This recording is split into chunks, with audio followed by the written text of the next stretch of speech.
China 2010 with a very distinguished group of speakers.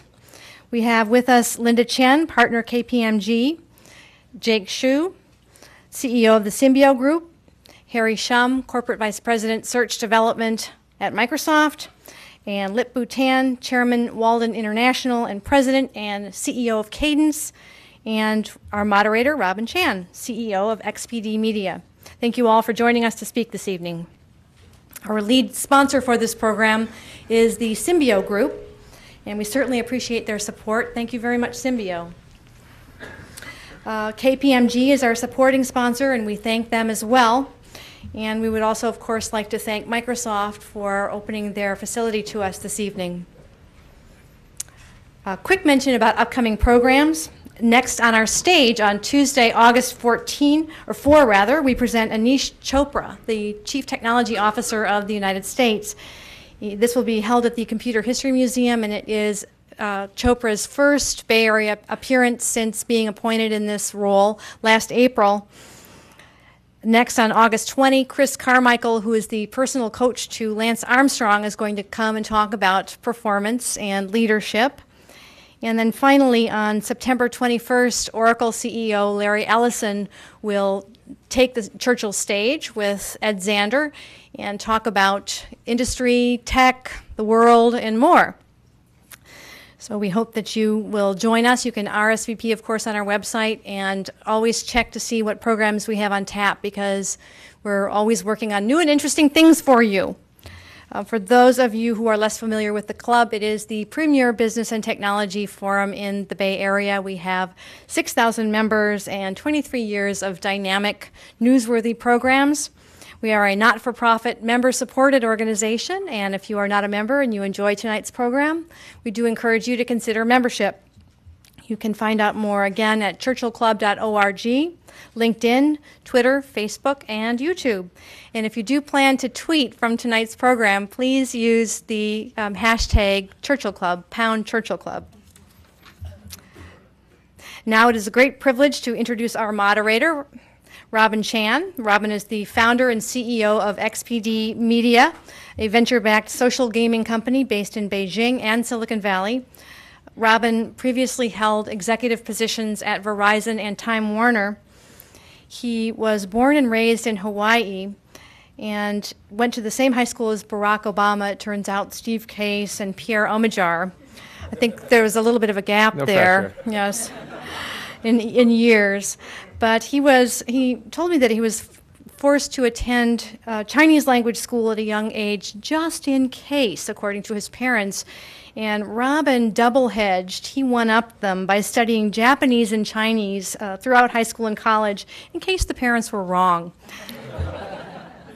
So everyone, please help me welcome Robin Chan. Thanks for joining us, folks. Today we have a distinguished panel. I'd like to kind of give them hats.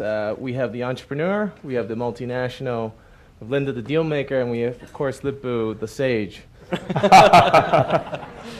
So just start off with a couple of factoids. While we're in tough times globally in the economy, China, Merrill Bank of America announced that they revised up the economic forecast for China from 8% this year to 8.7%. Last quarter, China went up to 7.9% GDP growth.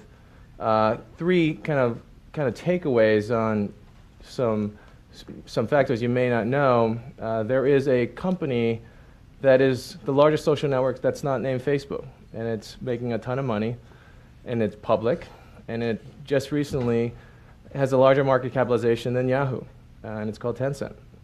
There is while the U.S. government is working to support the automotive industry in the U.S., the Chinese market is now the #1 auto market in the world.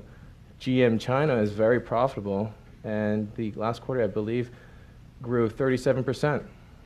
And of course, the most influential and powerful mobile company in the world is not Apple, but China Mobile, with well over 400 million subscribers. So looking at these statistics are very seductive, and that's why investors, multinationals, and entrepreneurs all want to learn about this market. We're going to divide the panel in two parts. First part is about dispelling a lot of conventional thoughts about what China is about. And so there's 5 myths that I will present and ask these stage panelists what their thoughts are. The second half is going to be a lot lessons, hard-earned lessons from the trenches, from the field, about what they learned in working and operating in China. So the first myth is China is a place for copycats. There's no innovation. And I'll ask the sage, thoughts? Well, I think I won't agree with that. I think there's a lot of innovation in China. I think you mentioned quite a few. And I personally involved with some of them, like Sina, I start from that beginning, the portal, and then they migrate into the platform and with multiple vertical. And so I think it's a huge market, and there's a lot of talent. Same thing, you look at Huawei, and they have become the number 2 in a very strong company, 23 billion next year. And then you look at the semiconductor that I'm heavily involved. We're involved with SMIC, the largest wafer fab. We have 2,000 patents and filed. And so I think just the list is just on and on. And I think they already start, they look at the university, they have Tsinghua and Beida, and then they're very talented. They're starting to break through some new ground.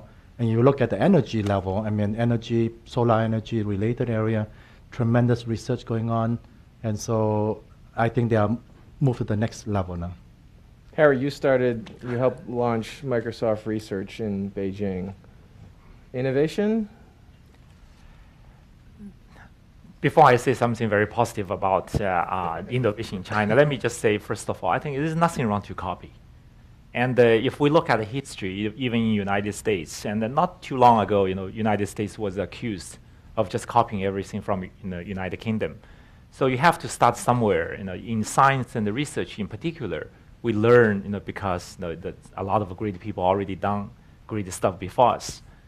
So my personal experience is that I worked in Microsoft Research Asia for 9 years. Until 2 years ago, I was working in Beijing. Over the years, the research lab there has grown to a fairly sizable organization with about 200 researchers, about 300 interns. From computer science research point of view, Microsoft Research has really become one of the most well-known entities in computer science research. Clearly, that shows that with proper training and the right environment, innovations can happen in China. I have no question about that. Lipo just mentioned about the tremendous talent pool there in China, particularly with the, I would say, fairly healthy education system in China. I think there's no shortage of supply of talent. The question there for China is really, can we really take the raw talent and educate them enough to really become the world-leading researchers and engineers and the scientists? I personally feel very positive about the future of China in the area of innovation. I have personally witnessed, in some sense, contribute slightly to the advancement of Chinese science and technology. So I'm very positive. Harry, has Microsoft applied any of the innovations within Microsoft Research China for global impact? If you look at the main product lines Microsoft has, from Windows to Office to Bing and to Xbox and all those things, anywhere you look at that, then you see tremendous technologies we actually have created with our engineers and the researchers by our Chinese colleagues in China, in Beijing, Shanghai, Shenzhen, and other places. If I may take an example, for instance, if you use Bing.com, first of all, I think everyone should use Bing.com, and I should tell me that anything that we are not doing as good as our competitors. And particularly, I'm very proud that we have a very good image search engine. It's actually a research area I worked for many, many years. And one very interesting feature is that we're just talking about at the dinner time. If you search today, for images, mostly you type, say, cats and text, then you get a bunch of pictures. But now actually you can also use the content of the image to search if you use Bing. Only if you use Bing. And I'll give you an example. You should try tonight. You go to bing.com to try image search and type Van Gogh. Van Gogh, then you get all those beautiful pictures and the paintings from Van Gogh. Then you look at that and say, wow, this is actually this sunflower picture. You choose that picture, and you see a link there, say, show similar images. And you just click that, boom, you get all those similar sunflower beautiful paintings. The technology was actually initially developed there in China by our colleagues there. So this is just a small example. We have seen a lot of other things from Windows to Office to Xbox. Jake. Yeah, well, I'm glad that Harry's here, because then I don't have to talk about what Microsoft's doing in China. I think Microsoft is doing a lot of very innovative things in China. And I think Microsoft was actually one of the early pioneers in R&D in China. I think here in the West, and I'm originally from Silicon Valley. I moved to China about 5 years ago. We get very enamored with business model innovations. So if you actually look at a lot of innovation here, a lot of people are actually referring to business model innovations. I think very early on, China was already doing a lot of technological innovation, especially a lot of areas like Harry was speaking about. I think today, though, a few years ago, there was probably quite a bit of copy to China. Actually, that was sort of C2C. That was sort of one of the jokes back in the e-commerce days. But that's changed a lot, because now Chinese companies don't need to copy anymore.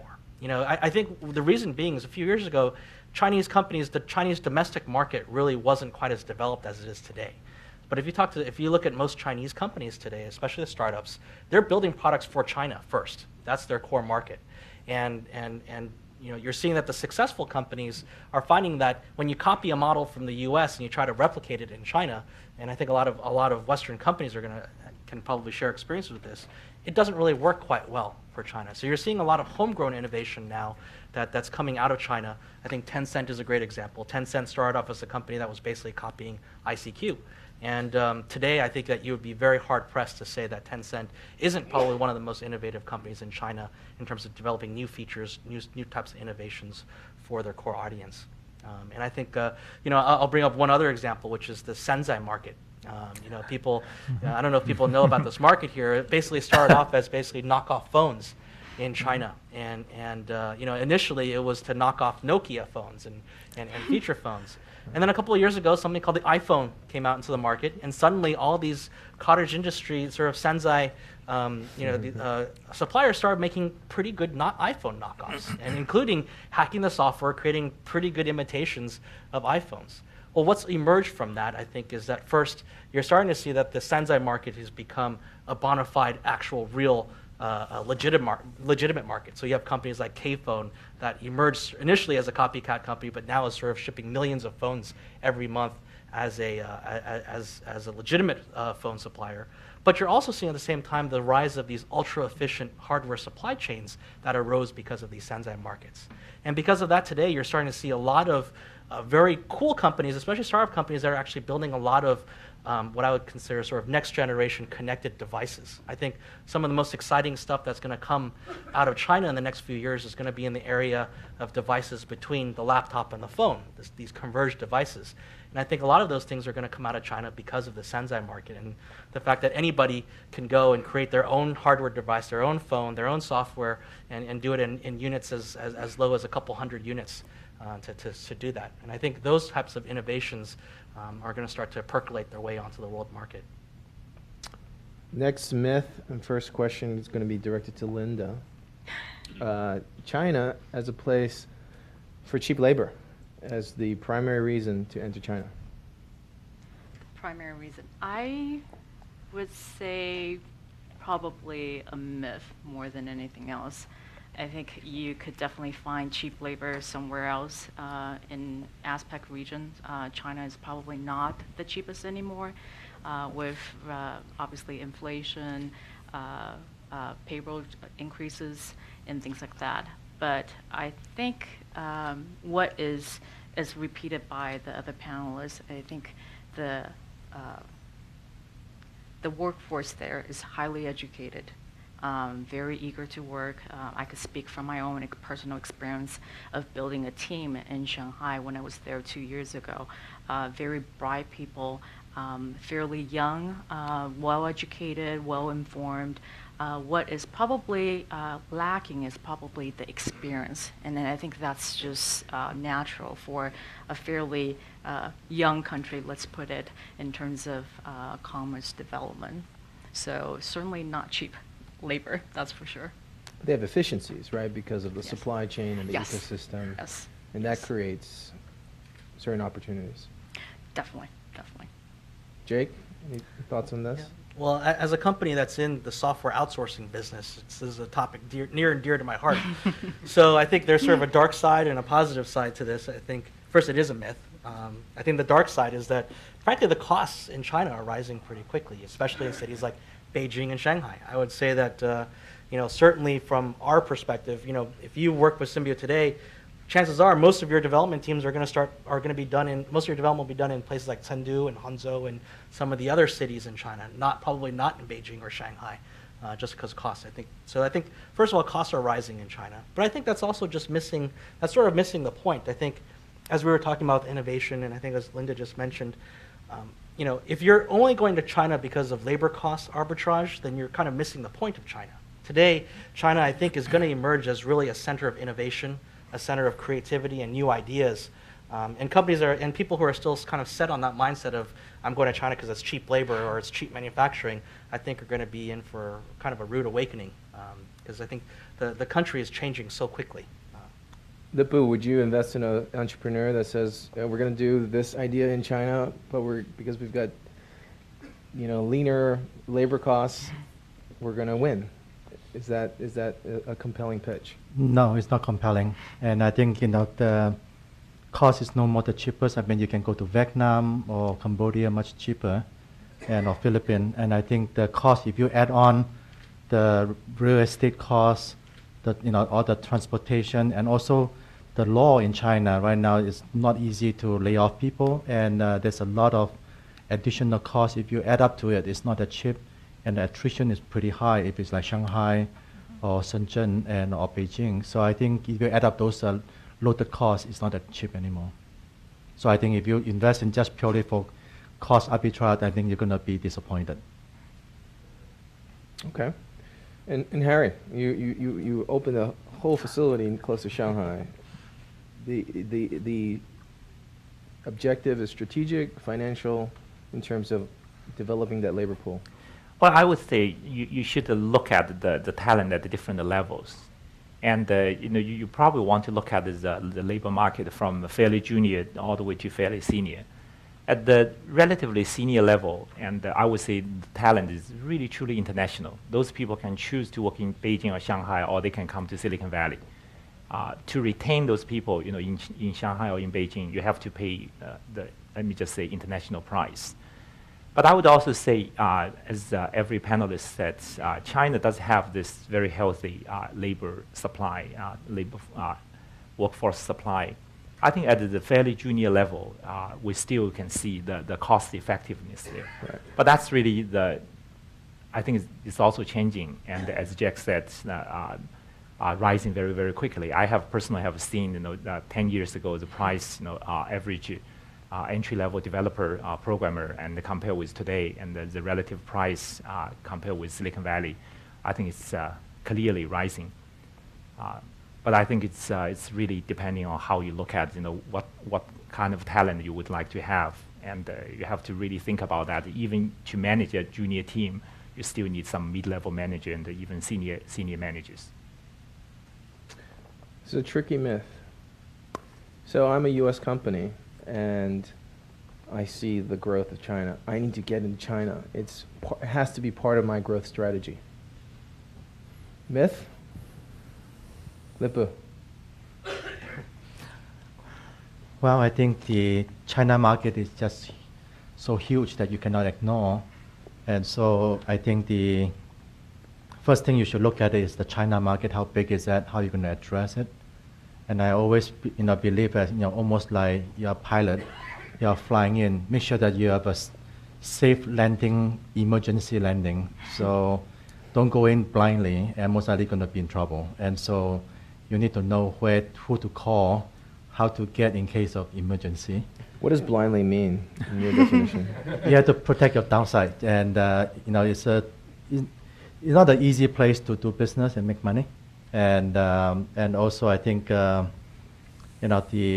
the complexity, is, if you involve some standard or government policy, and it can be very tricky. And so, the regulation can change overnight and right in front of you, and the whole game plan change. You have to go to your plan B, how you're going to adopt and change and make money and survive. So I think that is very important to know. And then the other thing is also you have to really realize that middle management is completely non-existent. So you have to really train. It takes some time, 3 to 5 years, to really build that middle management. And a lot of people underestimate that requirement. So, so to summarize, if you're go eyes wide open and go long, because it is not something that can instantaneously inject growth in your strategies. That's right. And also have to think long term. Don't just go in there, you're thinking about doing a quick return, it won't happen. So you just have to prepare to be there for long term. Harry, you were there for 9 years. I completely agree. I completely years? agree with what Lip-Bu said. And when we think about China, we really have to, really think for the next 10 to 20 years. And I still remember, not too long ago, we invited Professor Larry Lau of Chinese University of Hong Kong. He was a professor of economics of Stanford before he became the president in Hong Kong. We invited him to give a talk in Redmond campus in Microsoft, and his talk title was Chinese Economy, the Past, the Present, and the Future. So he just very rationally predicted that in 25 years, Chinese economy, the total GDP is going to be equal to that of the United States. Assuming that is going to be the case, for every multinational or for any company with aspiration, you have to really think about invest for the future. So I completely agree with what Lip-Bu said, that we have to take China very seriously, and we better invest early, and we have to take a long-term approach. Another point that Lip-Bu made, that the mid-level management is a huge challenge for all the companies, like Microsoft. We get there and we train the local workforce, train local people, and hopefully in 5 years that many of them can step out and really take the significant responsibilities there. I think the bottom line is that we have to take China very seriously if we think about the future growth. So Linda, if there's no you have to groom your middle management, and rules change all the time. How do you value a company? What do you tell your clients about these issues? Well, it certainly makes my job a lot more interesting and a lot more challenging. You can't really refer to the past as what is going to be the future, because they may be growing 50%, 100%, or even 200% every single year. And do you see that to be happening in the future for the next 10 years? Maybe, maybe not. So we take a very systematic approach. Not only do we look at it from top to bottom, but we also look at it from a company perspective. So it's really putting a lot of moving pieces together, and certainly, like I said, it really takes, I would say that providing advisory services, which is really what I do in China, I feel a lot more accomplished. I certainly hope and like to think that it's more value added for my clients, because you are dealing with a lot of issues. There's, as most of the panelists have mentioned, constant changes in regulations, constant changes in tax structures, and that's very big for foreign companies coming in, because certain tax benefits that you have enjoyed 2 years ago may go away all of a sudden, and that would change your game plan in terms of tax planning. In terms of regulation, Chinese government is very present in every aspect of the commerce, of the life of the people there, and it's very important to be, in order to be successful in China, to understand what the government is thinking, because most likely that's how the regulation is going to change from that perspective. So if I would advise anybody who is thinking of doing business in China or want to be successful in doing business in China, not only doing your due diligence, having backup plan, but really you need to take the pulse of the Chinese government so that you are not blindsided if they changes the laws tomorrow. Jake? Well, I think if you're a company that your exit horizon is 2 years, 3 years, I'd say don't go to China, because to be there, you've got to have a commitment, and you've got to be in it for the long run, because the reality is that, I mean, today, if you want to be in China, you've got to bring your A game. I think here in the West, I think certainly for a lot of American companies, I think we've traditionally been, we sort of think of the world as the U.S. and then they're sort of international, right? Or in a lot of cases, people sort of think, well, then it's like Asia Pac. So the Asia Pac guys will take care of China. But it's a very different. Today China is a very different place, and if you want to be successful there, first the cost of entry has gone up quite a bit. So today it's no longer you can send sort of send a couple of your team members over there and set up an office. I mean here there's a lot of competition. The market is hyper competitive. The market certainly is growing very quickly, but that's leading to a lot of competition. Certainly, as our panelists have said, I mean, lots of changes in regulations. I think in general, you have to get used to uncertainty if you want to be in China, and that's why having that commitment, having that vision of where you want to be, let's say 5, 10 years, and that kind of success, that's what's going to guide you through these the times of uncertainty. Myself, I've been going to China for about 11 years now, and I have to say that. There's not one year where I entered the year and I came out the other side sort of doing what I thought I was going to do that year, and our strategies constantly change. So, having this, there's this fallacy about having these long-term 5-year plans or 3-year plans.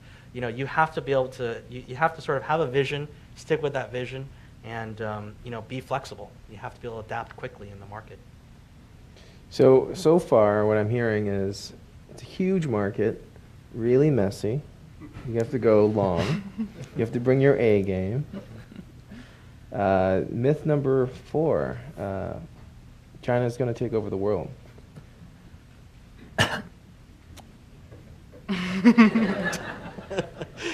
Lip-boo? You have a great prism of context for being so early. Is this trajectory going to keep going? They will match or exceed the U.S. and GDP. What are your thoughts? Well, I think Harry mentioned about Professor Lawrence Lau, and then if you ask him, he's very bullish. I mean, he looked at clearly very ambitious and very bullish about China, and I tend to agree with him. And if you look at the stimulus plan that they put together, and it's so effective, and then if they decided to build a hospital, it's not a debate. It's just how many months it will be finished. And so now you look at the Olympics, I think it's clearly that right in front of your eyes. And then poor United Kingdom going to be hard to match that because how quickly they build the whole infrastructure, and it's really a showcase. I mean, they learn from Korea, using as a stage to kind of launching the superpower status.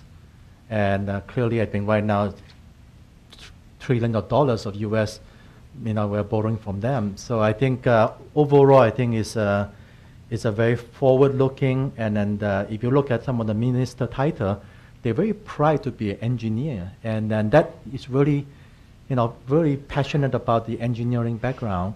And I look around in our university, some of you are involved, it's just kind of concerned about the engineering interest. And I try to educate my 2 boys.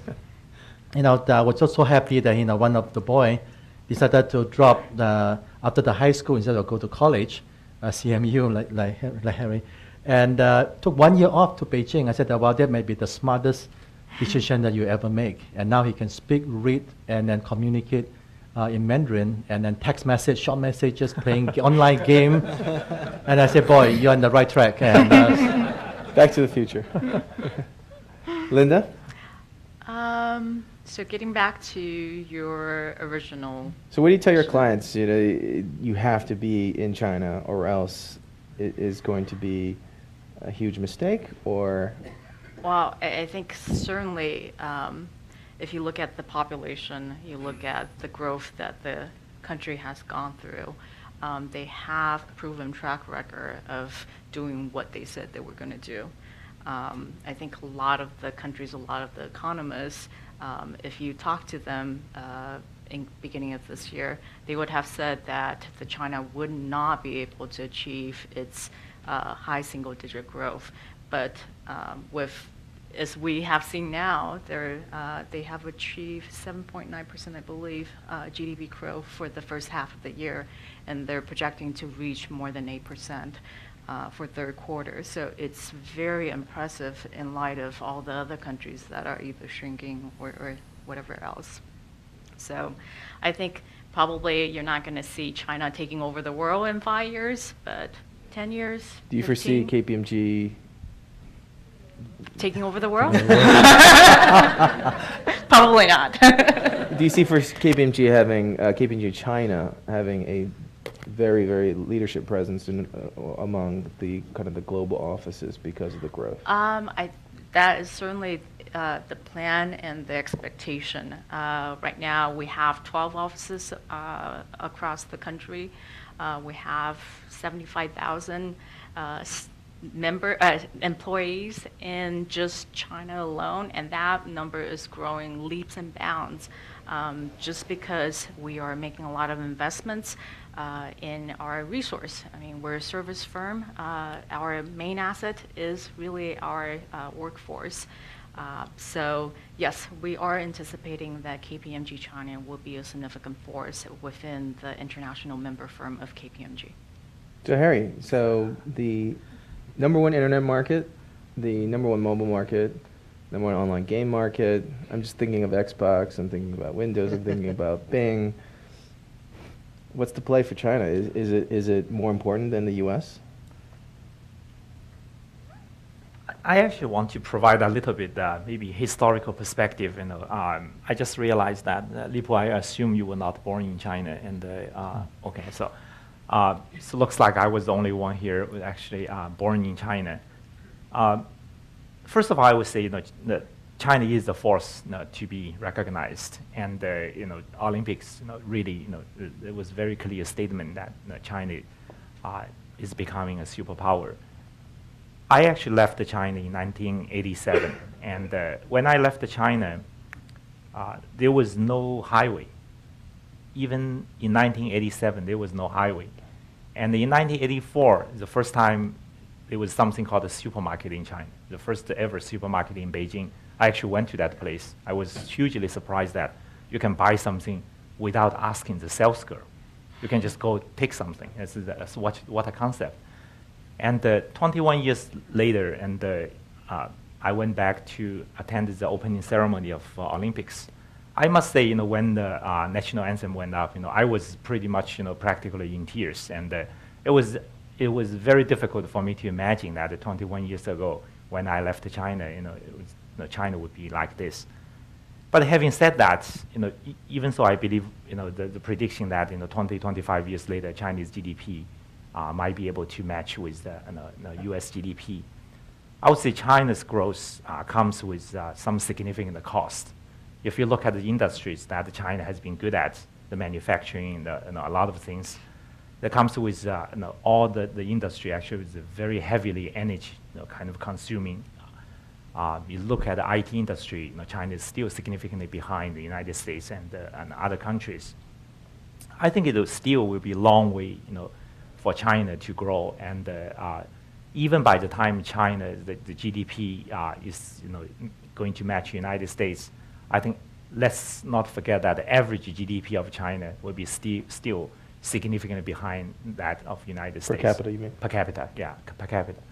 So I'm cautiously optimistic about China's future, and partly because I was working in research, and I was very involved in helping the Chinese universities. One thing I think gave me a lot of help and the confidence about the Chinese future is really the education. and the education system that the government has put there. Perhaps more importantly, the Chinese culture, where we emphasize so much, on the education side. I think that alone gives me a lot of hope. And Jake? Yeah, I guess the myth is China's going to take over the world. Is it? Well, you have an interesting company over time. Starting, the roots were from Silicon Valley, and now the bulk of your employees, and you're ramping quite well out of China in various cities. Yeah.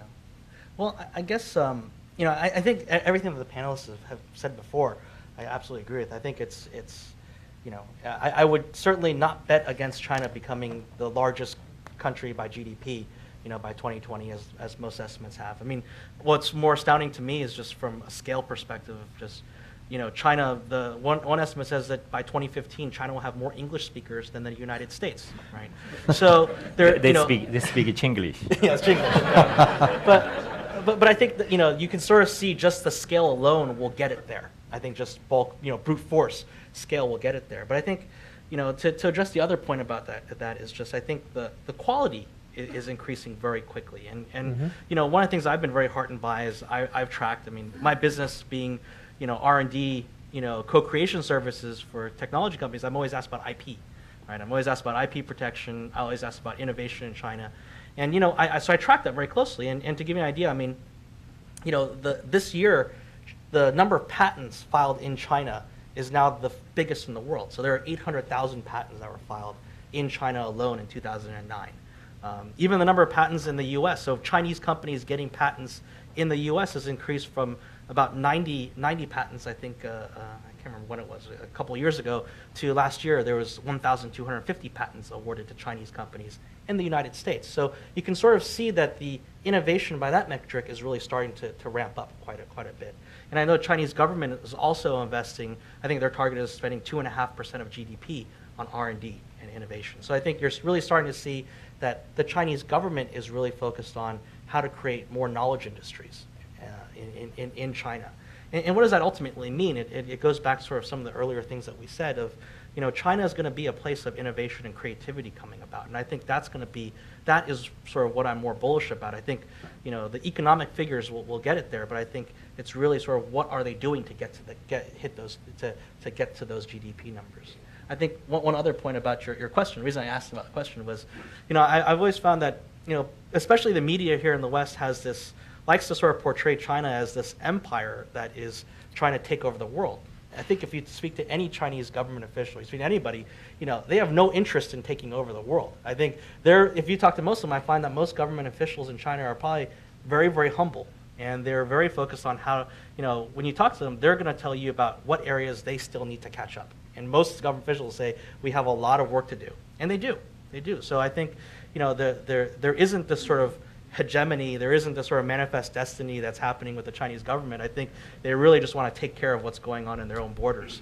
But there must be black swans. There must be scenarios that could happen. It could be environmental, it could be demographic.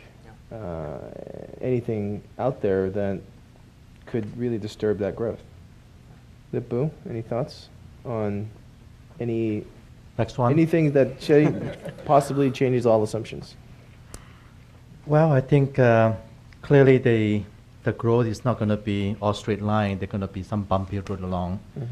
And clearly, I think in the government eye, there's a couple of things is very, they watch very carefully. And I think the disparity between the big city and the smaller city and is quite a big, the gap is getting wider. And so I think government very worried about the unrest situations. And then secondly, try to maintain, they're really smart, they learn from Russia and then they figure out, how to grow the economy, capital system, but meanwhile still protect the communist system, the belief. And that's not easy to do. I have a lot of respect for them, how to strike that balance. And then so sometimes they can be a little bit seen as overreacting. Like Fulonggang, I was involved with MIT, the website got shut down, tried to figure out why, and end up because some user using that as a gathering for Fulonggang, and the whole website got shut down. Same thing with recently, I mean, the Twitter equivalent in China got shut down across the board because, they are very worried about, some gathering together or student movement. And so that can really, destroy the whole communist system and then right in the root of it. So anything to do that can violate that communist or anti-communist, don't get that. I mean, you're going to be in deep trouble. And so that is very sensitive for them. And in terms of, there's always some natural disaster like earthquake or something can hold them back. And then the other thing is the inflations. And so there's a lot of things in their mind they're worried about.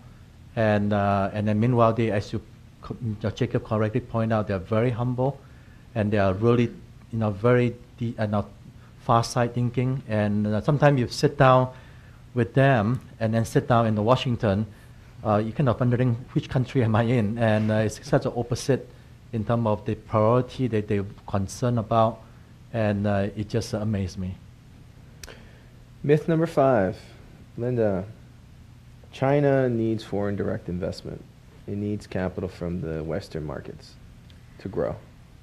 I think it would be more of a myth than truth, because the country is full of capital. I don't think it needs more capital. This is not the China of 5 years ago or 10 years ago.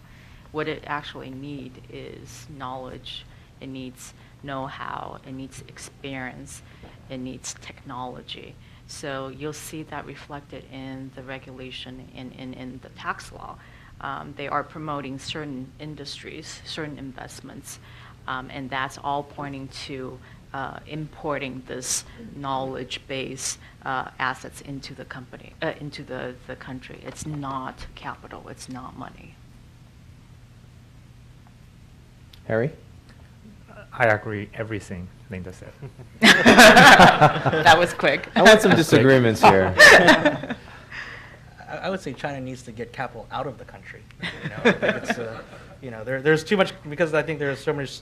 There has been capital controls in China in terms of money going out, so you find that asset values rise very quickly because it floats between the stock market and real estate, and it just keeps going back and forth. So I think China needs to find a way of getting capital out, and I think that, I believe, is one of the things that they talked about, that special task force here in Washington, D.C.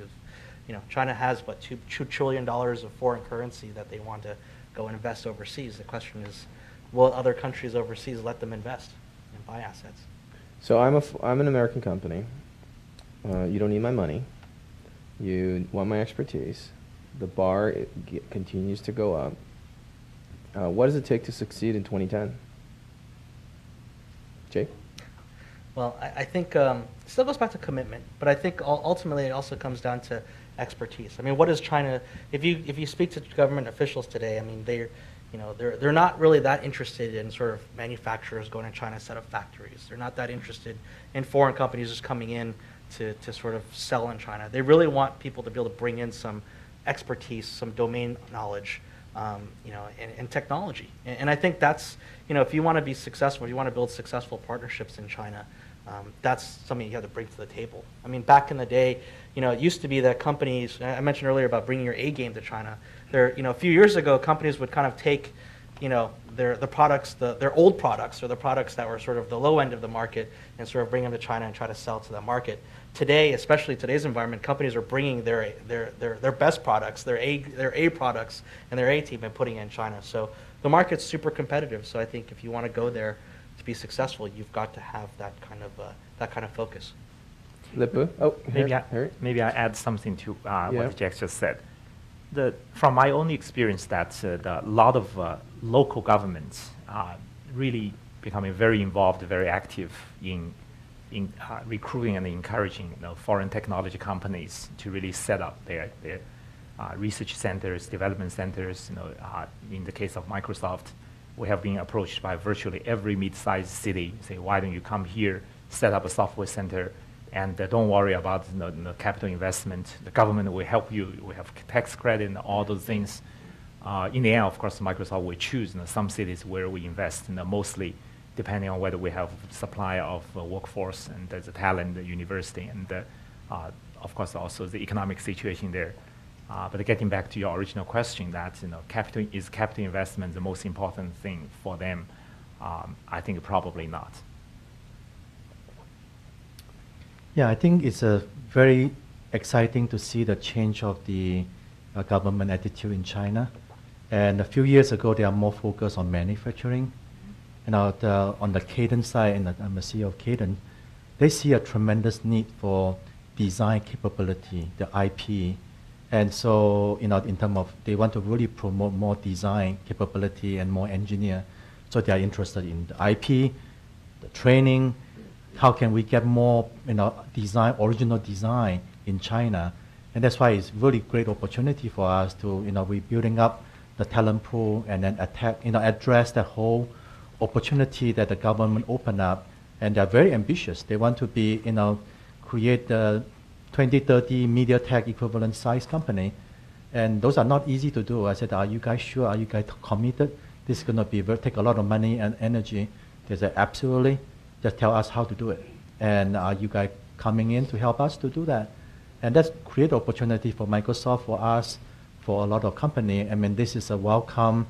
And they provide the talent. They provide some of you know this Hegaoji program. And then this is a stimulus program. They have that 16 industry they want to build. And they are very determined and to build that. And they give grants, give that, so that they can promote that industry quickly. They are not talking about 10 years. Can we do it in 3 years? They are so impatient. And it's kind of the right attitude. So they want to promote entrepreneurship. They want to promote pro-business creation, design. expansion. That's right. So you all have excellent experience. I'm sure there are lessons learned from being there, things you wish you did differently. Tell one story of what you wish you'd done differently. Harry, you came, 9 years ago, in '96 to China? Returned back to China to start research? I actually went back to China in '98. Okay. And then came back 2 years ago. The thing I think we kind of underestimated it when we went there is actually how soon the local researchers can grow up to become a senior researcher level. Say typically in a research field, usually after your PhD, and it takes about 5-6 years to become fairly senior, really understand the fields. In the university system, that's when you get your tenure. Become a tenured associate professor. In Microsoft Research, that's when you become a senior researcher. So when we went to China, and we thought, well, if we just take the local Tsinghua PhDs, and in 5-6 years, hopefully in Microsoft environments, they can quickly grow up, just like a senior researcher here. We had some success there, but by and large, we underestimated the challenge there, how quickly they can really grow up. Which eventually we reevaluate the situation. We understand the importance of importing more foreign trained. They could be Chinese national or not, but foreign trained, particularly US trained senior researchers to move to China, and pretty much as a mid-level management, and continue to help train the local researchers. But long enough, then they can all grow up. But and that was a good playbook to import Western expertise. Right, US trained senior researchers to go back to China, help to jumpstart and help sustain the growth of the organization. I think it's something that we just did not expect that it actually can take very long. Lip-Bu? Well, if you look back 10 years, and I regret a couple of things. One, I should have moved to China. And two, I think I underestimate the gaming opportunity. I missed the Santa, and I thought that that's the end of it. And surprisingly, there's more coming, and so I underestimate that. And then secondly, this whole e-commerce, we missed the Alibaba, and I told Jack, somehow, because I'm not there and I depend on my team to do it, I wish I had more, go there more often instead of going there 2, 3 times, 4 times a year. And then now I try to make up the difference. So right now I'm going there every month, because every month you go back, there's so many change, and the progress is so rapid, and then you are behind, and you're missing the whole boat. And so I think it's very important that any company look at that market. You just cannot ignore. And then the only way you're going to do it is just jump in and do it. And if you have to depend 2-3 layers of people to do it, I think you miss the whole ball game. So your regret was not investing more aggressively earlier in the growth of China? Yes. Linda? I guess I'm the youngest one on this panel, so I don't think I'm old enough to have regrets yet. But I would share something, all kidding aside. I would say rather than regrets, I would say things that I have learned and observed while being in China, and compare that to my experience of working in Silicon Valley, in California, in New York. I think it's probably repeated in many things that people have said here, is that the key importance to being successful is to localize.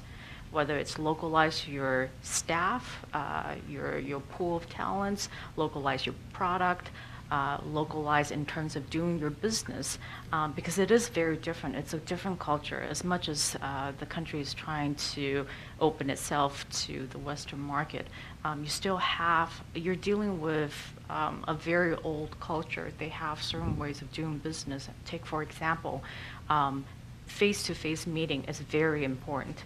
I think when I was working in the US, an email here, a telephone there would happen sufficient for a lot of things that you could take care of. But in China, I have clients that requested that, oh, can you just come over so we could talk about scope of work, where that could probably have been done over the phone or even over a quick email. But that is the way that you do business over there. It's to build a relationship, to build the trust, because they do want to see who they're dealing with. So that's one big takeaway in terms of doing things differently. And in terms of getting back to the original point about localizing, training your staff is very important.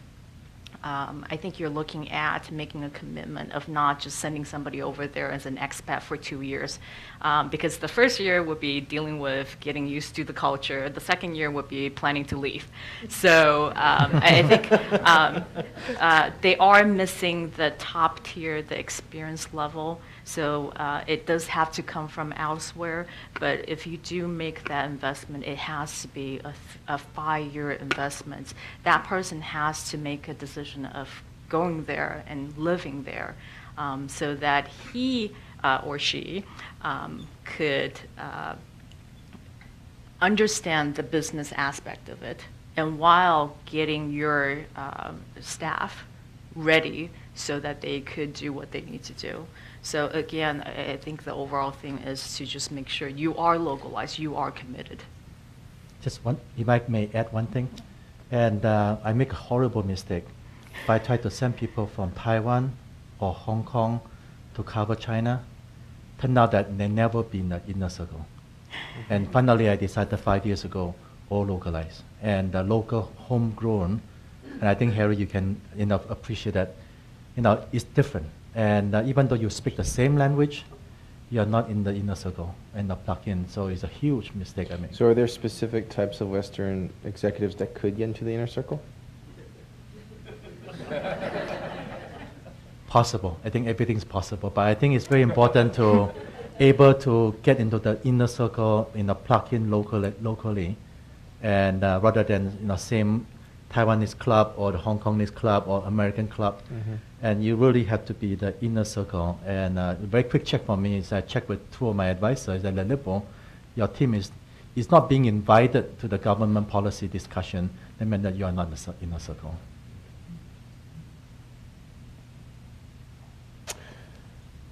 Harry. What was your question? What would you do differently if you started right now? Well, I think it's very different now, compared with 11 years ago. I would say mainly I think the Chinese economy has really grown so much now. When we started Microsoft Research 11 years ago in Beijing, it was very, very different. And if I just stay on this topic of the research community, when you think about that, the number of the top papers published in international conferences 11 years ago, it was very, very few coming from top Chinese universities. And nowadays, if you look at that, more and more from Tsinghua, from Peking University. I think now, if we start to run a research lab in Beijing, start a research lab in Beijing, I would advise that the most important thing is really immediately establish a very close relationship with top institute, local Chinese institutes like Tsinghua, like Chinese Academy of Sciences, and have very close partnership. Simply because it's going to be very, very difficult not to partner with them. So that would be my advice. Jake, lessons learned? Well, I echo something. I definitely agree with what Lip-Bu said. I might modify a little bit. I'd say that, in the early days when we went, we actually brought a lot of expats over as well. And there were expats from the U.S., from Taiwan, from Hong Kong, and I wouldn't say that I wouldn't say that they didn't get into the inner circle. I think the real critical difference is you got to find people who really love China. You got to find people who really want to be there. So I've found that as I've kind of gone out and gone into government circles and sort of joined sort of some of the inner circles there, I found that there actually are foreigners in there, but they're all people who really love China. And I would say there are a lot of Westerners here who probably love China and probably study China a lot more than some of the local people I know. So I think that's sort of one determinant. I'd say in terms of one of the things that I kind of learned or sort of being there. So growing up mostly here in the U.S., when you think about the government, you think of, well, you just pay taxes. So I never really thought of the government being able to help me at all in my business. But I found in China, if you really want to be successful, if you really want to get into the mainstream, you got to work with the government. And when you do, you get a lot of leverage.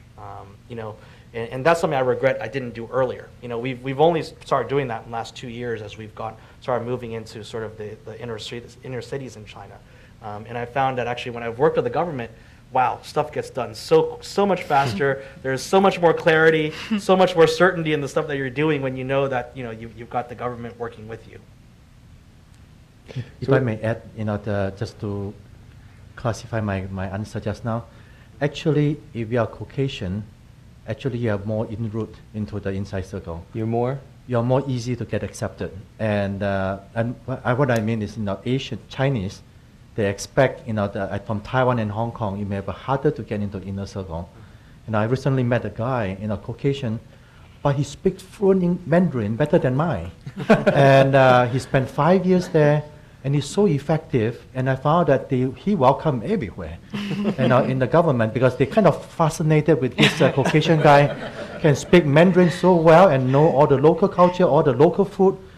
Boy, he's so effective. So I said, well, sometimes, it's very important. It depends on the individual and depend on how willing to be part of that system. So still plenty of opportunities for Western expats to come across to China and assimilate and succeed. So we're out of time. We're going to open up for Q&A. We could keep going, but I think I'm sure there's a lot of questions out there.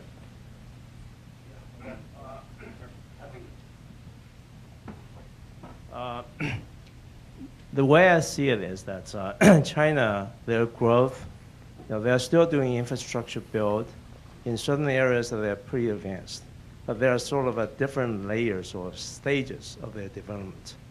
And for the U.S. companies in the past, we always think the U.S. market is first, and then the rest of the world.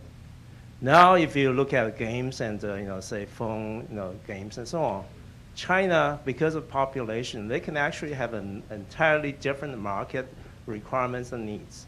So it seems to me that in the future, a company when they're developing some kind of product, it could be entirely two different things, because China by itself, its own culture, its own local requirements, it could be totally different from China. From the U.S. So what's your take on that?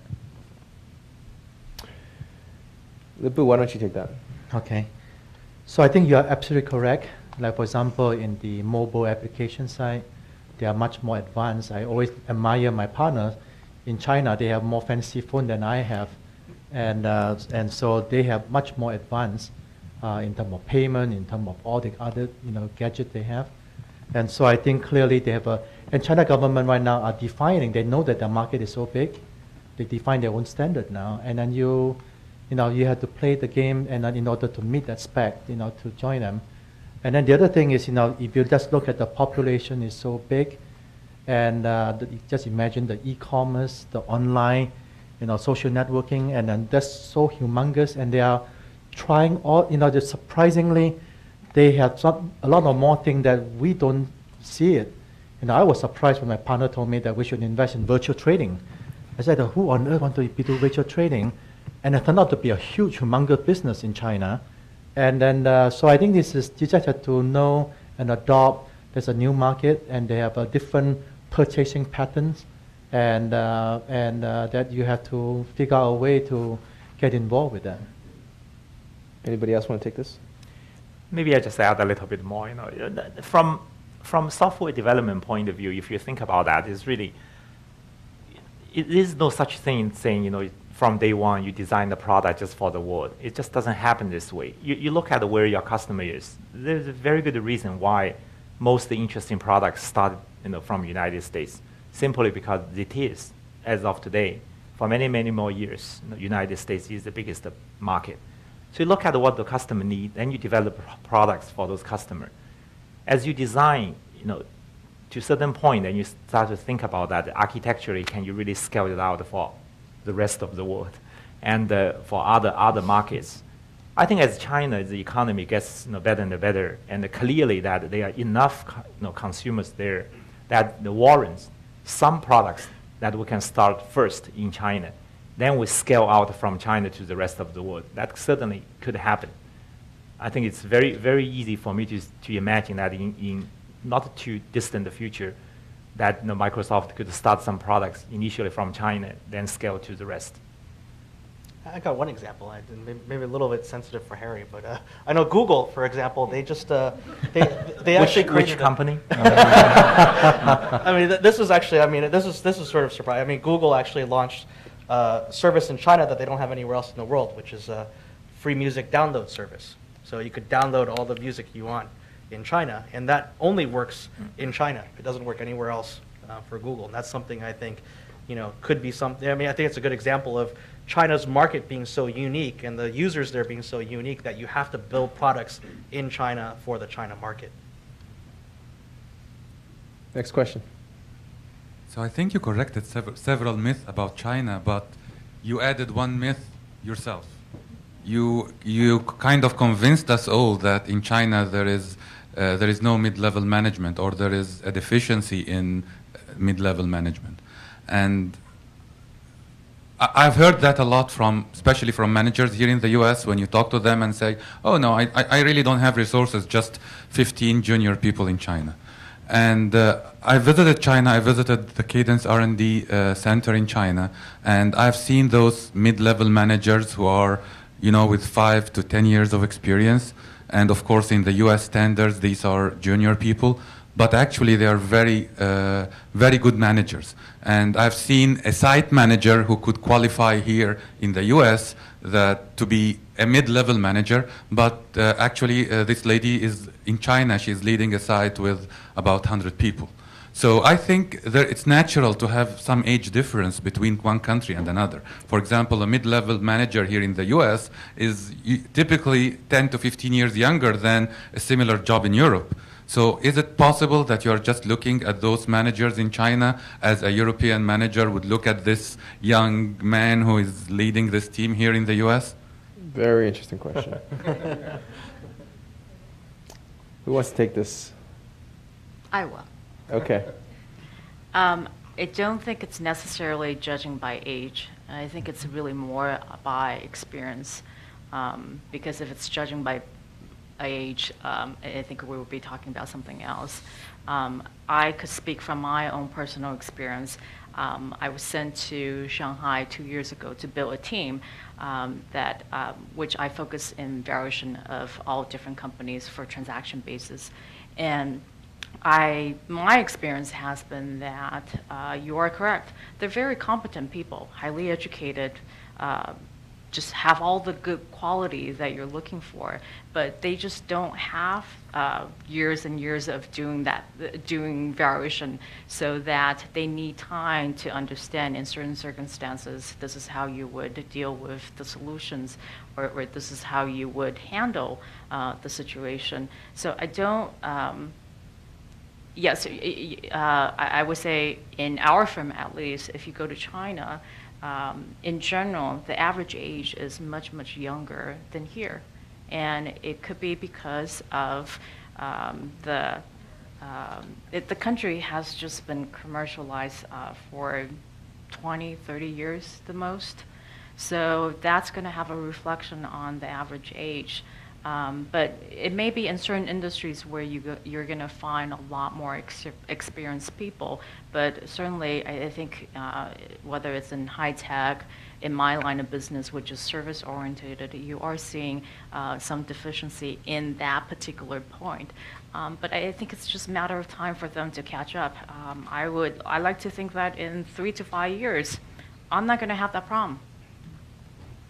I'll also add to that. I think that, you know, in my company's experience, I mean, you know, we find that we have very good middle management from a technology standpoint who could build and develop things. What I've found is that when it comes to business decisions, it's very difficult to find managers who actually have had the exposure. I don't think it's a capability issue. I mean, I think in our company, we actually started our own EMBA program internally because we just had to train the managers. And I found that if you give them the exposure that they need, they will develop those skills. So the innate skills are certainly there.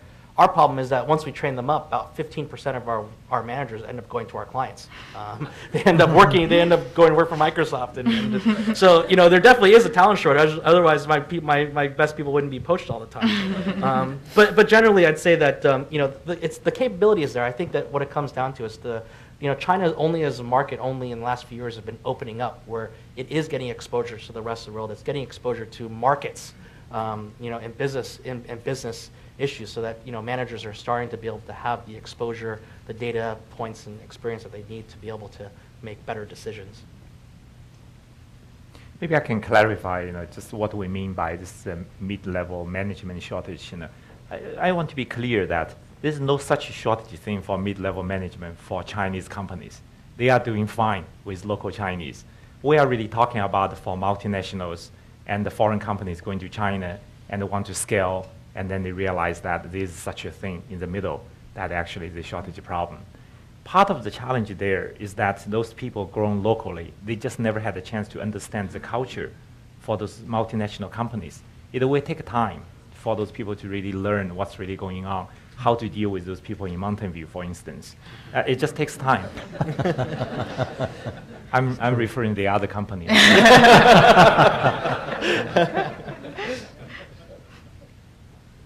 Next question. Yes, this is about exits. It was mentioned about you need at least 5 years before you're looking for returns. But I mean, recently, in the last few years, we've seen large U.S., European, Singaporean companies investing in banks that have gone public, and I know BofA's exit on their investment in probably less than 2 years. Texas Pacific Group is looking to exit at a Shenzhen development bank. Is that something? I mean, this is relatively new, so it's not so much kind of startup VC, but it's large money investing in and larger money being taken out. Is that something which is going to go beyond the banking industry? By the way, if you want to direct it to a specific panelist, please feel free. Well, maybe with Lip-Bu, possibly. He's got experience on both sides. Sure. So I think for the more established company like banks, they already public listed. You know, they're doing more the pipe structure, and so the liquidity is much easier. For the startup environment, and you can go public in Hong Kong or local exchange or NASDAQ. And then the local exchange sometimes a little bit tricky. Right now it's a very long queue in the hundreds, so you have to take the number and wait in line. And so you just have to hopefully, you know, find a way to jump the queue, but it's not easy to jump the queue unless you can convince the government you're special, but everybody is special. So, you know, you just have to wait in line. And clearly they have some requirement, how many years IPO, and then there are some kind of a NASDAQ equivalent that you can be more opportunistic without big profit, consistent profit. So I think there's quite a few opportunity, but I think the only thing is, for the foreigner, it's just, foreign capital is less opportunistic because, you may only go through Cayman structure, convert to renminbi. But for the local renminbi money, they have a lot of more flexibility. So they can go in and they can go listing in the local exchange. And so that's why a lot of venture firms have a renminbi fund, because they can really convert, and the entrepreneur can get the money quicker rather than have to wait for government approval or converting. It takes too long. They don't want to wait anymore. So I think back to your point, they don't need money anymore. They really need is a local renminbi. Now the US dollars, after you get approval, the money become very small. Is that, wow, I'm waiting for you for 9 months, and then your value is down 20%. And I must take the renminbi money, it's much quicker, and I can use the money more quickly. So I think exit is depend and local and exchange listing.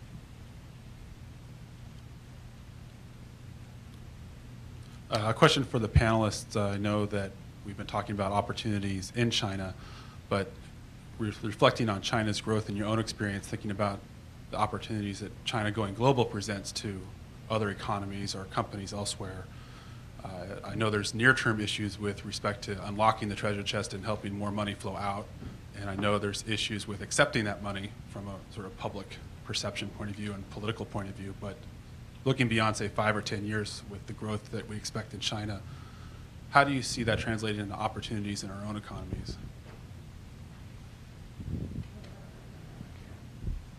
Any particular panelists? Let's start with the honor. Well, for my company, for example, I mean, we've been, we were started in the U.S. and then we went to China, and the bulk of our employees are there, and then actually now we've been going back out. So we've been, doing a lot of deals in Europe and actually, starting R&D centers in places like Finland and Sweden, and actually, here in the U.S. again as well. So I think you're going to see more, Chinese companies that are going to go global or are going to want to go global if they have the opportunities. I think there actually are a lot of companies, Chinese companies right now, that are very global too. I think, people, you probably people here have heard of Huawei, which is, a company that a few years ago Cisco probably didn't take too seriously, but today, they're attacking, they're really kind of expanding very quickly into places like, they started off in places like Africa and the Middle East, and actually now they're really taking a lot of market share from Cisco in Europe, and I'm sure eventually it's going to come this way. So I think that there are a lot of companies that want to go global. I think you're certainly, you're certainly hearing also from even traditional industries like banks, financial services. Those banks are also going global as well. They're going to different countries. So I definitely think it's going to be something you're going to see as a major trend over the next 5 to 10 years. Yeah. I want to leverage a little bit of the question about the middle level manager. And I talked with one of my clients, and he said he opened a company in Shanghai. They want to hire a local controller. When they interviewed a lot of people, they identified a good candidate, and then they paid a fair amount of money, but very hard to keep the person. It's kind of like a local opportunity so much, how to retain the best talent in your team. So the question is how to retain local talent within China. Any particular panelists, or else perhaps Harry, you want to start? I have a very simple view. It's really all economics and the talent. I think there are only 2 ways to keep those true talents. There is really one way, but they have different approaches. It's really overpaying. You have to overpay, if this is the talent. And as simple as that. There's a reason that, people vote by feet, so they go to different places. But the overpaying doesn't necessarily means just the money. And the overpaying could mean, career opportunity and other things as well. I think it's a great challenge for the management team. And in the case that, which is most of the cases, that you cannot really just simply throw more money. You have to really think about what are other things you can do for those individuals, such that their career continue to grow. I think it is a challenge that, and I think other people might have better experience than me. my approach is very simple: overpaying. Jake? Yeah, I think that I agree with Harry. I think it comes down. Oh, thank you.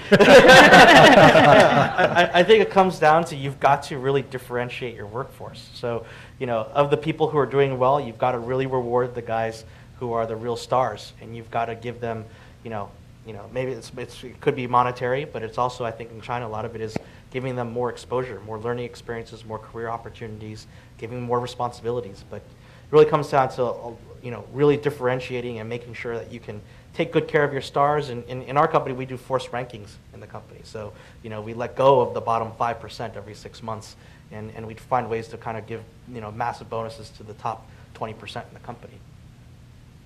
I think it's a real good question, and it's a very challenging one.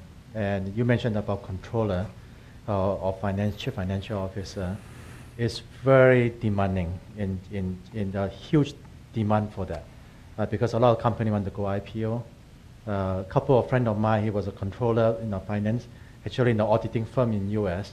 When he moved to China, he became a CFO, and he was so highly demanded. I mean, there are so many offers, and so even you're overpaying it, you may not even keep him, because they can make 15 million in 2-3 years, and in some opportunities is real. And even in some general manager or some really good leader, and they are are very hard to keep. When you become successful, help a multinational company to grow in China, that experience that he's successful, word of mouth, everybody know, and those guys, startup company chasing him, company ready to go IPO chasing him, he have offer. I mean, it's very easy to make 10, 20 million for them, and so for you to how to keep him and motivate him is really a challenge. And then I think sometimes you may not able to match. The only thing you can really work on is like challenging project, fulfillment, the people that he feel that this is the team that he feel like is a part of the family, and it's very hard for him emotionally to leave. And also, if you recruit a lot of people, you really work on him that, hey, these are the people, they all look up to you. How can you leave them? And that part, finally he said that, okay, that 20 million doesn't mean anything.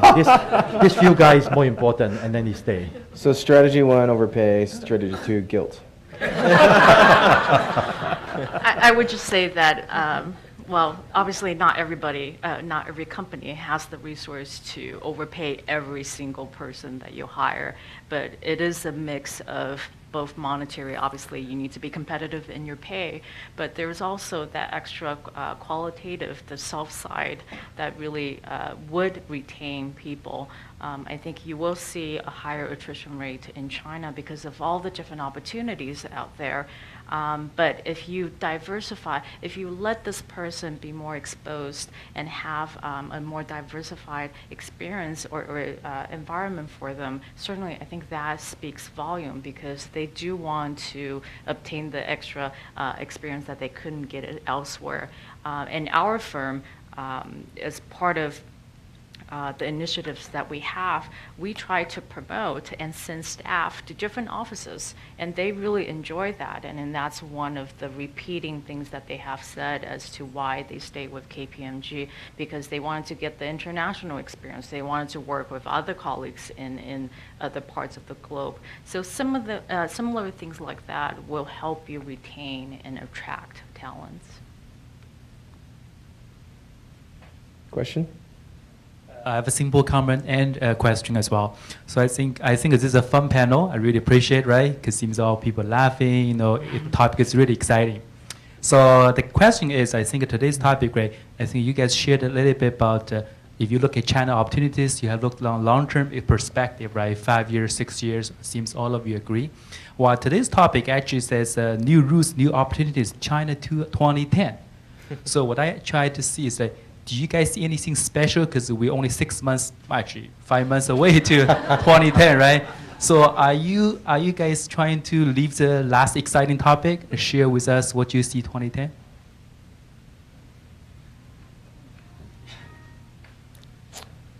Anybody want to take this question? For me, it's very simple. It's all about the Bing.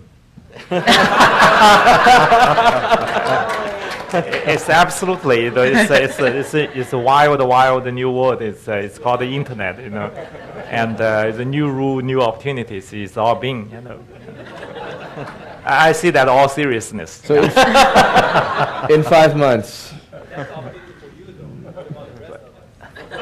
You just ride the wave, catch on the right train, and you will be there. Yeah. I would say for me, where I focus more on the transactional side and advisory side of business, I would say for 2010 and even for the rest of the months in 2009, we're really hoping and waiting to see the transaction volume picking up and also seeing how the stimulus program that the government has put in further plays out. Because a lot of the GDP growth that you're seeing right now in the first half of the year is all through the stimulus program, whether it's through bank loan or through fixed assets investments. So obviously you cannot keep on putting money in from the government forever. So we're really hoping to see that pickup from the economy itself, from the private sector. So that's something that I will be keeping track of in the next few months. I have 3 suggestions for you. One, clearly the government going to have more design, so join Cadence, you can't go wrong with it. Secondly, it's a huge market, so the 中文的衣食住行, all the natural part of live, clothe, eat, you can't go wrong with that. So give you one example. The most profitable company we invest in China is the organic vegetable plantations. And Sequoia joined us on that investment. And then 2 IT specialist firms investing in the organic vegetable. Can you imagine net margin is in the 40%. And because the lifestyle change, people looking for higher quality, either it's convenient for buying clothes or food, and so you can't go wrong with that. And then thirdly, anything related to new media, either gaming, you can't go wrong with that. They're recession proof, and search. Everybody looking for search, so I think Bing seems like a good bet. Thank you, thank you, Lipo. Microsoft's a startup, right? I would also add to just the different sectors that we have seen a lot of interest in, not only for consumer goods, because you are dealing with a huge population with increasing wealth. So I think anything relating to just whatever people spend money on, certainly we have seen a lot of investments in that. Shoes, retail stores, pig farms, for example, all those will probably benefit from the growth. But we also see a lot of interest in education, and it has been in the past, but it continues to be. We have also seen interest in pharmaceuticals. So again, it ties back to whatever the population, general public will need. Questions? So my question follows the previous one. So also talk about the short-term, how you balance short-term and long-term strategy. So you all talk about long-term commitment, right? If you want to get most out of China, you have to commit like 10 years, 20 years, right? But most executives of companies in Silicon Valley, so they're facing dilemma. Because if you look at your revenue out of China, maybe today, it's like, of your total business is 5%, maybe most, it's best is 10%, right? With today's economy, you have limited resource. How you put your resource? If put in the US, Europe, or you put 5% into China. So everybody agree like long-term China is a place to go, but how you balance your short-term goal and your long-term strategy. So is there any advice or thoughts? So that my interest. Thanks. I would just say for us, for KPMG, our biggest resource or expenditure is payroll, people related. And even though the IPO market is down, that's a big driver for our business. We are still making investments in recruiting, and we are actually recruiting more than what our current business would hold. And the reason for that is that we do see the Chinese economy going to pick up faster than any other country.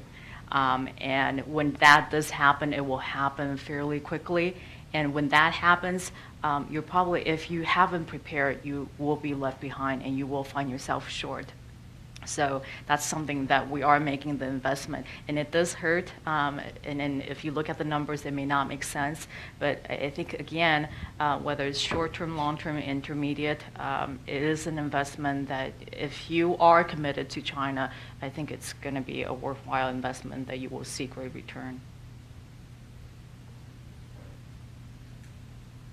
Questions? Last question? So I have a pretty sharp question. You guys all emphasized in order to be successful in China, it's important to work with the government. But the corruption is also an issue in China. So my question is, how do you guys, how do a company maintain a good, build a good relationship with the government and still maintain the integrity? Do you direct to specific panelists?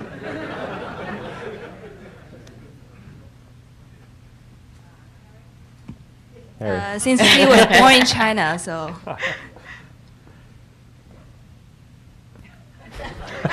I think you are right. It is a very difficult question, and I really don't know how to answer this. And my responsibility was really running a research lab. When I was in China, most of people I deal with are the university professors, the Ministry of Education, Ministry of Science, Technology, and in my personal experience, I really have not got the opportunity to be exposed to the corruption problem you were describing, and I assume that there are always corruption problems in any kind of government. China as will continue to grow, probably corruption is still a serious issue. As a company, that we have to follow the local law, and as an American company, we have to follow the Chinese law and the U.S. law. And in general, we are just very, very careful about dealing with the business and activities, and follow the local laws. I think there are still ways of building your relationship with governments, and I think certainly Chinese government is very keen on shedding that image of corruptions and anything negative relating to that. But nevertheless, things may still happen, but I think for all the panelists here, your corporate governance is going to dictate how you do your business, whether if it's a local practice, but I think that's just the part of business you don't get involved in. So for public company, I think the Corruption Act is very serious, so you have to be careful. And my rule of thumb, doesn't matter whether it's a public company or not, basically don't start, and then if you start, you never end. So, and so people, the perception and the reputation will hurt you in the long run. So don't get the shortcut. If they have to take a little bit longer time, do it the right way. And then some of the government, you really no need to. And so you can do it in a very honest way, and then you have a lot to offer, and they respect that. Well, we're out of time. Hope this has been great. This has been great for you guys all. Thank you for joining us. And thank you.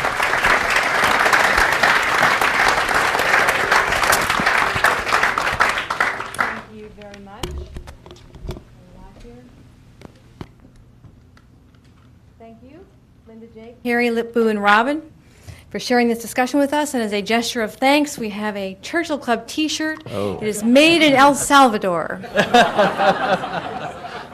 Thank you. Please wear it in good health no matter where you travel. I'd like to once again thank our sponsors, Symbio and KPMG, Microsoft for having us here, and for all of you for coming. Thank you. Thank you.